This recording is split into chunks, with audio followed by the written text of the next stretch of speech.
पूर्व श्रेणी रे आमे संबलर विशेषत्व पढ़ी आज आम संबलर प्रकारभेद उत्पत्ति व्यवहार गुण इत्यादि अनुसार संबल को विभिन्न भाग में विभक्त कर प्रकृति अनुसार संबल को तीन भाग में विभक्त कराई तथा प्राकृतिक संबल सांस्कृतिक संबल मानव संबल। प्रथम आम प्राकृतिक संबल कौन जाना दरकार ना प्रकृति रे थिबा जो पदार्थ और शक्ति द्वारा मनुष्य प्रत्यक्ष और परोक्ष भाव उपकृत होता है सेगुड़ी को प्राकृतिक संबल कह जाए। यथा जपरी प्रकृति रे जो जिनिस मिलूँ बा शक्ति मिलूँ कि पदार्थ मनुष्य जार प्रत्यक्ष भाव सीधा सड़क भाव में जाकि जोड़ा को व्यवहार करें कह प्राकृतिक संबल जोड़ा आमको भगवान सृष्टि जेपरिक भूमि मृत्तिका अरण्य वन्य प्राणी जल वायु खनिज पदार्थ इत्यादि। सांस्कृतिक संबल सभ्यतार विकास क्रम में मनुष्य निजर दक्षता और कारीगरी ज्ञान कौशल माध्यम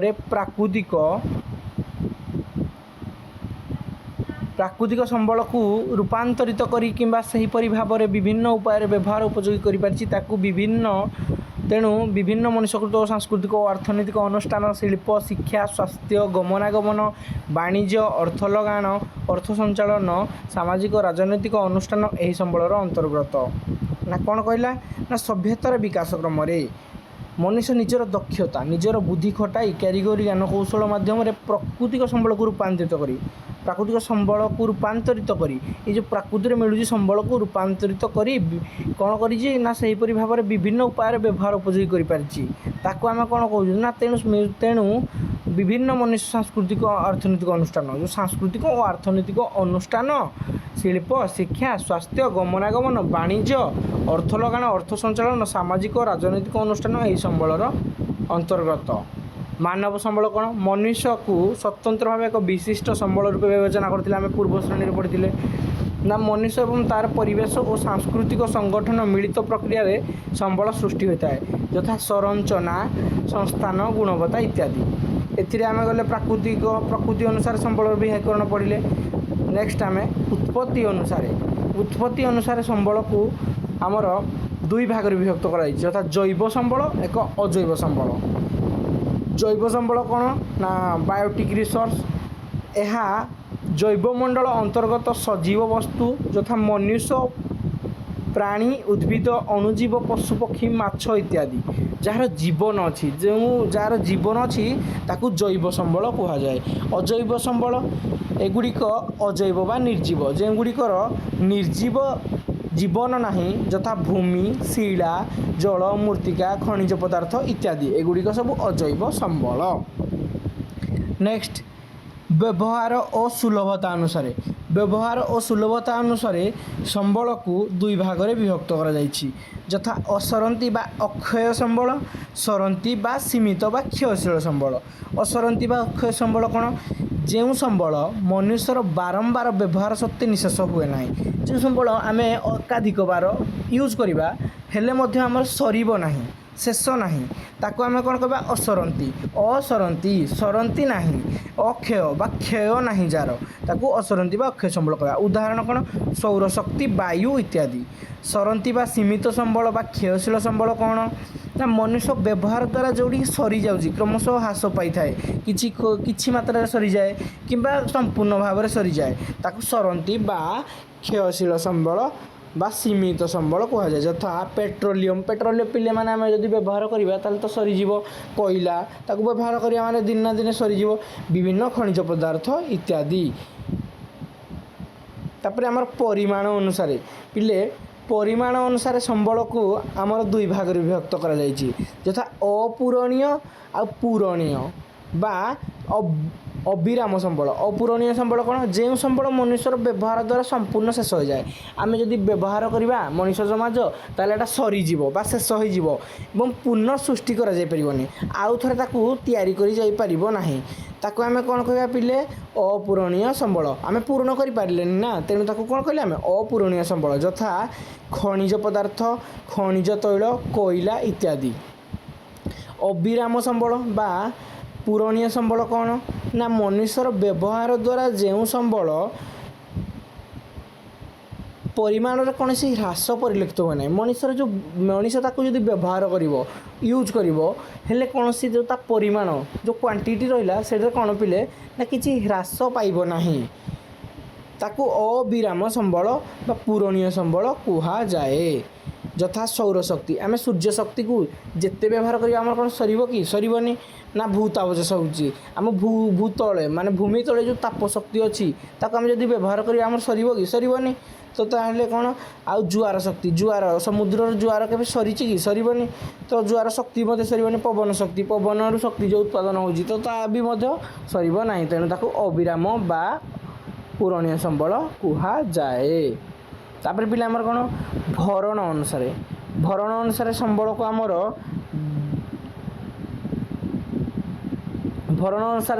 ଆମର କ'ଣ ନା ଦୁଇ ଭାଗରେ ବିଭକ୍ତ କରାଗଲା। ପ୍ରଥମତଃ ନବୀକରଣ ଯୋଗ୍ୟ ସମ୍ବଳ, ଦ୍ୱିତୀୟତଃ ନବୀକରଣ ଅଯୋଗ୍ୟ ସମ୍ବଳ। ନବୀକରଣ ଯୋଗ୍ୟ ସମ୍ବଳ କାହାକୁ କୁହାଯାଏ ନା ଯେଉଁ ସମ୍ବଳ ମନୁଷ୍ୟର ବ୍ୟବହାର ଦ୍ୱାରା ବାରମ୍ବାର ବ୍ୟବହାର ସତ୍ତ୍ୱେ ସମ୍ପୂର୍ଣ୍ଣ କ୍ଷୟ ହୁଏ ନାହିଁ। ନବୀକରଣ ଯୋଗ୍ୟ ମାନେ ମନୁଷ୍ୟ ଏକାଧିକ ବାର ବ୍ୟବହାର କଲେ ମଧ୍ୟ ତାହା ସମ୍ପୂର୍ଣ୍ଣ ସରେ ନାହିଁ ଏବଂ ବିଭିନ୍ନ ଉପାୟ ଦ୍ୱାରା ସେଗୁଡ଼ିକୁ ପୁନର୍ଭରଣ କରାଯାଇଥାଏ। ସେଗୁଡ଼ିକୁ ନବୀକରଣ ଯୋଗ୍ୟ ସମ୍ବଳ କୁହାଯାଏ। ଜଙ୍ଗଲଜାତ ପଦାର୍ଥ ଯଥା ଆମର କ'ଣ ଜଙ୍ଗଲର ଯେଉଁ ପଦାର୍ଥ ଗଛଲତାରୁ ମିଳିଥାଏ ସେଗୁଡ଼ିକ ବାରବାର ବ୍ୟବହାର କଲା ସତ୍ତ୍ୱେ ମଧ୍ୟ ସରୁନଥାଏ। ପ୍ରାଣୀଜଗତ ପଦାର୍ଥ, କୃଷିଜାତ ପଦାର୍ଥ ଇତ୍ୟାଦି ଚକ୍ରୀୟ ପ୍ରକ୍ରିୟା ଦ୍ୱାରା ପୁନର୍ନବୀକରଣ କରାଯାଏ ବ୍ୟବହୃତ ହୋଇଥାଏ। ଜଳ, ମୃତ୍ତିକା, ବାୟୁ ପ୍ରଦୂଷଣ ପ୍ରାକୃତିକ ଉପାୟରେ ଭରଣ ହୋଇଥାଏ। ଏସବୁ ପ୍ରାକୃତିକ ଉପାୟରେ ଆମର ପିଲେ ଭରଣ ହୋଇଥାଏ।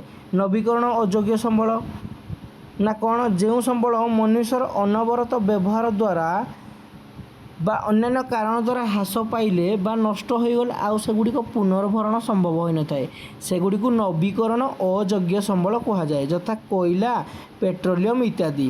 କେତେକ କ୍ଷେତ୍ରରେ ଅଦରକାରୀ ଧାତବ ପଦାର୍ଥଗୁଡ଼ିକୁ ବିଭିନ୍ନ ଯାନ୍ତ୍ରିକ ପଦ୍ଧତିରେ ପୁନଃଚକ୍ରଣ ପ୍ରକ୍ରିୟା ଦ୍ୱାରା ବ୍ୟବହାରଯୋଗ୍ୟ କରାଯାଏ। କେତେଗୁଡ଼ିଏ ବିଭିନ୍ନ ପ୍ରକ୍ରିୟାକରଣ ମାଧ୍ୟମରେ ଆଉ ଥରେ ବ୍ୟବହାର କରାଯାଏ।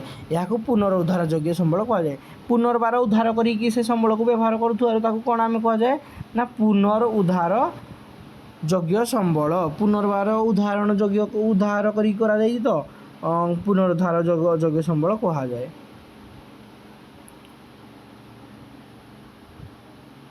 ଯଥା ଭୂମି, ମୃତ୍ତିକା, ଲୁହା, ଆଲୁମିନିୟମ୍, ତମ୍ବା ଇତ୍ୟାଦି ଧାତବ ପଦାର୍ଥ। ଯେଉଁ ନବୀକରଣ ଅଯୋଗ୍ୟ ସମ୍ବଳଗୁଡ଼ିକୁ ପୁନରୁଦ୍ଧାର କରାଯାଇପାରେ ନାହିଁ ସେଗୁଡ଼ିକୁ ପୁନରୁଦ୍ଧାର ଅଯୋଗ୍ୟ ସମ୍ବଳ କୁହାଯାଏ। ଯଥା କୋଇଲା, ପେଟ୍ରୋଲିୟମ୍ ଇତ୍ୟାଦି ପୁନରୁଦ୍ଧାର କରିଯାଇପାରେନି ସେଗୁଡ଼ିକୁ କ'ଣ ପୁନରୁଦ୍ଧାର ଅଯୋଗ୍ୟ କୁହାଯାଏ। ଯେଉଁଗୁଡ଼ିକୁ ପୁନରୁଦ୍ଧାର କରାଯାଇ ବ୍ୟବହାର କରାଯାଏ ତାକୁ ପୁନରୁଦ୍ଧାର ଯୋଗ୍ୟ କୁହାଯାଏ। ବୁଝିଲେ? ବଣ୍ଟନ ବା ବିତରଣ ଅନୁସାରେ ଦେଖ ନା ବଣ୍ଟନ ଅନୁସାରେ ସମ୍ବଳକୁ ଦୁଇ ଭାଗରେ ବିଭକ୍ତ କରାଗଲା। ସର୍ବତ୍ର ସୁଲଭ ସମ୍ବଳ ଆଉ ଗୋଟିଏ ହେଲା ସ୍ଥାନୀୟ ସମ୍ବଳ। ସର୍ବତ୍ର ସୁଲଭ ସମ୍ବଳ କାହାକୁ କୁହାଯାଏ ନା ଯେଉଁ ସମ୍ବଳ ଗୁଡ଼ିକ ଭୂପୃଷ୍ଠରେ ସବୁଆଡ଼େ ବା ସବୁଠାରେ ମିଳିଥାଏ ସେଗୁଡ଼ିକୁ ସର୍ବତ୍ର ସୁଲଭ ସମ୍ବଳ କୁହାଯାଏ। ଯଥା ଭୂମି, ଜଳ, ବାୟୁ। ଯେଉଁ ସମ୍ବଳ ଗୁଡ଼ିକ ଭୂପୃଷ୍ଠର ଏଇ ଯେଉଁ ଭୂମିର ସବୁଠି ମିଳିଥାଏ ଯଥା ଜଳ, ଭୂମି ଆଉ ବାୟୁ ଏ ସବୁଆଡ଼େ ମିଳିଥାଏ ତାକୁ ସର୍ବତ୍ର ସୁଲଭ। ସବୁ ଜାଗାରେ ଉପଲବ୍ଧ ଥିବା ସମ୍ବଳକୁ ସର୍ବତ୍ର ସୁଲଭ କୁହାଯାଏ।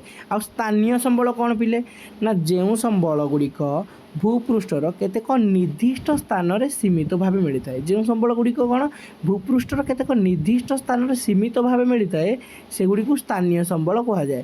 ଯଥା ଖଣିଜ ପଦାର୍ଥ ଇତ୍ୟାଦି। ଖଣିଜ ପଦାର୍ଥ ଯେପରି କୋଇଲା, ପେଟ୍ରୋଲିୟମ୍ କେବଳ ଗୋଟିଏ ସ୍ଥାନରେ ମିଳିଥାଏ। କ'ଣ ସବୁଆଡ଼େ ମିଳିଥାଏ କି ନା? ତେଣୁ ଏଗୁଡ଼ିକୁ ସ୍ଥାନୀୟ ସମ୍ବଳ କୁହାଯାଏ। ତାପରେ ପିଲେ ବିକାଶ ସ୍ତର ଅନୁସାରେ ସମ୍ବଳକୁ ତିନି ଭାଗରେ ବିଭକ୍ତ କରାଯାଇଛି। ବିକାଶ ସ୍ତର ଅନୁସାରେ ସମ୍ବଳକୁ ଆମର କ'ଣ ନା ବିକାଶ ସ୍ତର ଅନୁସାରେ ପ୍ରଥମେ ତ ଆମ ସମ୍ବଳକୁ କ'ଣ କହିଲେ ନା ତିନି ଭାଗରେ ବିଭକ୍ତ କରାଯାଇଛି। ବିକାଶ ସ୍ତର ଅନୁସାରେ ସମ୍ବଳକୁ ଚାରି ଭାଗରେ ଗଚ୍ଛିତ ସମ୍ବଳ ଭଣ୍ଡାର, ବିକଶିତ ସମ୍ବଳ ଓ ସଂରକ୍ଷିତ ସମ୍ବଳ।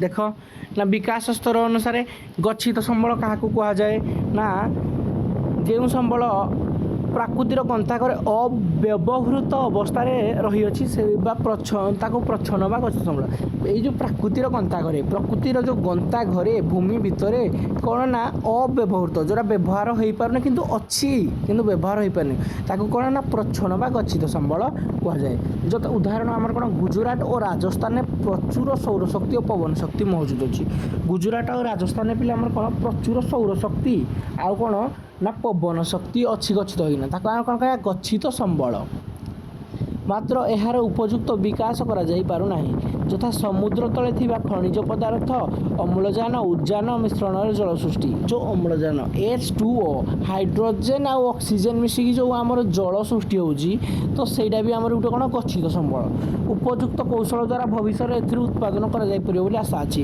गच्छित संबल कौन ना पिले आमर भविष्य में आमर कौन भविष्य में एठू किछि तैयारी करा जाई परियो बोली आशा रखाई आ संबल भंडार पिले कौन एडी मुख्य इम्पोर्टाट संबल भंडार परिवेश रे थिबा पदार्थ जेगुड़िक मनुष्यर आवश्यकता पूरण करि पारिबो जो पदार्थ गुड़ी परिवेश अच्छी मनुष्यर आवश्यकता पूरण करें मात्र आजिर ज्ञान कौशल एबेका जो ज्ञान कौशल अच्छी सेगुड़िक व्यवहार हो पारनी बर्तमान व्यवहार हो पारनी ताको आमे कौन कहबा एभली पदार्थ को संबल भंडार कहबा तापर आमर कौन आइला पिले ना विकसित संबल क्या कहुए ना जहाँ व्यवहार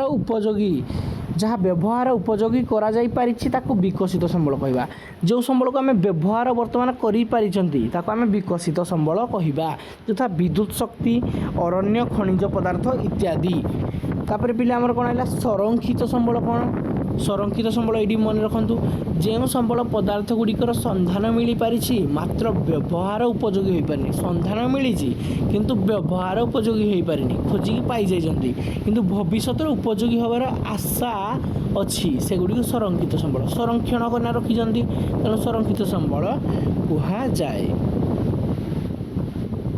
तो परवर्ती क्लास रे आमे मालिकाना अनुसार संबल पढ़िबा। Okay take care bye.